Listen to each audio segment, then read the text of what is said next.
باللہ من الشیطان الرجیم بسم اللہ الرحمن الرحیم فویل للمصلین۔ بس ایسے نمازیوں کے لیے ویل جہنم کی وادی ہے۔ ان آیات میں اللہ تبارک و تعالی منافقین کا تذکرہ فرما رہے کہ ایسے نمازوں کے لیے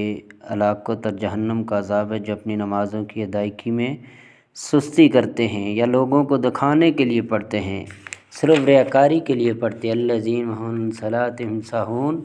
نماز کے اندر غفلت کرتے ہیں، سستی کرتے ہیں، سستی کا مظاہرہ کرتے ہیں۔ فرمایا نمازوں میں سستی سے مراد خشوع و خضوع کا نہ ہونا بھی مراد ہے، کیونکہ منافقین دل سے اللہ کی عبادت نہیں کرتے، اس لیے ان کی نمازوں میں خشوع و خضوع پیدا نہیں ہوتا۔ ہمیں بھی چاہیے کہ جب نماز پڑھیں تو خالص اللہ تعالیٰ کے لیے پڑھیں، کسی دکھانے کے لیے یا محض اپنے آپ کو مطمئن کرنے کے لیے نہیں،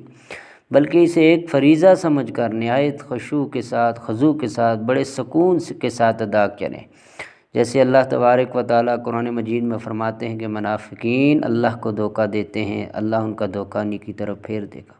اور جب نماز کے لیے وہ کھڑے ہوتے ہیں نا تو سستی کے ساتھ کھڑے ہوتے ہیں، کالی کے ساتھ ادھر ادھر دیکھتے ہیں، نماز کے اندر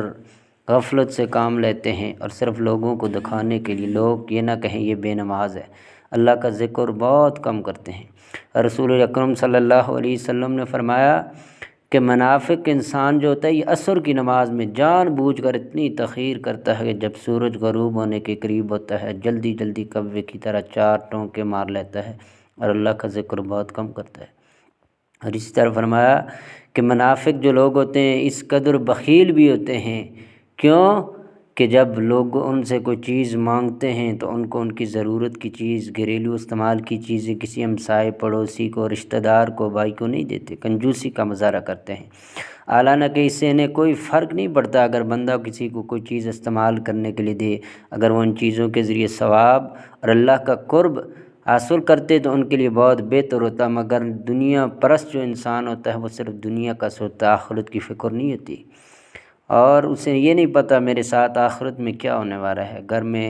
برتنے والی چیزیں ہوتی ہیں، اگر کوئی برتن مانگے، کوئی کلاڑی مانگے، کوئی استعمال کی چیز مانگے تو انسان کو اس کو دے دینی چاہیے، اس کے ساتھ تعاون کرنا چاہیے تاکہ اس کی ضرورت بھی پوری ہو جائے اور دینے والے کا نقصان بھی نہ ہو۔ لیکن یہ منافق انسان ہوتا ہے، اس کی یہ خصوصیت ہے، اس کی یہ جو ہے نشانی ہے کہ گھر کے اندر چیز موجود ہونے کے باوجود اپنے پڑوسی کو، اپنے بھائی کو دینے سے انکار کر دیتا ہے۔